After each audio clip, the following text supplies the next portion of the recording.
நான் சொல்லுகிறேன், அவர் எல்லாவற்றையும் தெரிந்துதான் உடன்படுகிறார். 2 உடல்களை தூக்கி செல்கிறார்கள். அவர் அதை பார்த்துவிட்டு பார்க்காத மாதிரி பேசிக் கொண்டே இருக்கிறார். என்னாச்சு?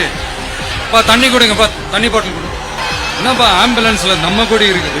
விஜய் யார் சொல்லி கட்சி தொடங்கினார், யார் அவரை இயக்குகிறார், அவருக்கான YZ பாதுகாப்பு எப்படி வழங்கப்படுகிறது, இதுல ஒன்றும் சந்தேகமே இல்லை. எல்லளவும் எல் முனையளவும் அவரை பாரதிய ஜனதா இயக்குகிறது. அதுபோன்று பிஜேபியினுடைய ஹேமா மாலினி குழுவினுடைய வருகை, இன்னைக்கு RSS வழக்கறிஞர் பெருமக்கள், பிஜேபி வழக்கறிஞர் பெருமக்கள் அவர்களைத்தான் வழக்கறிஞராக நியமித்திருக்கிறது வெட்ட வெளிச்சமாக இருக்கிறது. இதுபோன்று இன்னும் பல உண்மைகள் வெளிவர இருக்கிறது.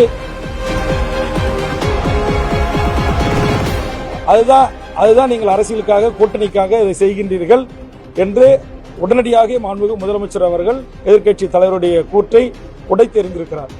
அதுபோன்று பிஜேபியினுடைய ஹேமா மாலினி குழுவினுடைய வருகை, இன்னைக்கு RSS வழக்கறிஞர் பெருமக்கள், பிஜேபி வழக்கறிஞர் பெருமக்கள் பாயாசமா என்றெல்லாம் கேட்ட தவாக கட்சி அவர்களைத்தான் வழக்கறிஞராக நியமித்திருக்கிறது வெட்ட வெளிச்சமாக இருக்கிறது.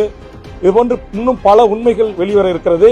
விஜய் யார் சொல்லி கட்சி தொடங்கினார், யார் அவரை இயக்குகிறார், எப்படி அவருக்கு இந்தியா முழுக்க பறந்து செல்வதற்கு விமானம் அனுமதி அளிக்கப்படுகிறது, சிறப்பு விருந்தினர் அறை வரைக்கும் அவருடைய கார் உள்ளே சென்று இறங்கி விமானத்தில் ஏறுவதற்கு எப்படி அனுமதிக்கப்படுகிறது, அவருக்கான YZ பாதுகாப்பு எப்படி வழங்கப்படுகிறது, அன்றைக்கு சம்பவம் நடந்த அடுத்த ஒரு சில மணி நேரங்களில் அவர் வீட்டுக்கு துணை ராணுவ படை எப்படி கூடுதலாக குவிக்கப்பட்டது, இது எல்லாம் பார்க்கின்ற போது இதில் ஒன்றும் சந்தேகமே இல்லை. எல்லளவும் எல் முனையளவும் அவரை பாரதிய ஜனதா இயக்குகிறது.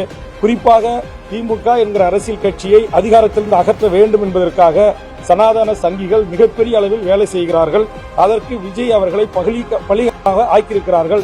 அவர் தெரிந்து இதற்கு உடன்படுகிறாரா அல்லது தெரியாமலா உடன்படுகிறார்கள் என்றெல்லாம் விவாதம் இருக்கிறது. நான் சொல்லுகிறேன், அவர் எல்லாவற்றையும் தெரிந்துதான் உடன்படுகிறார்.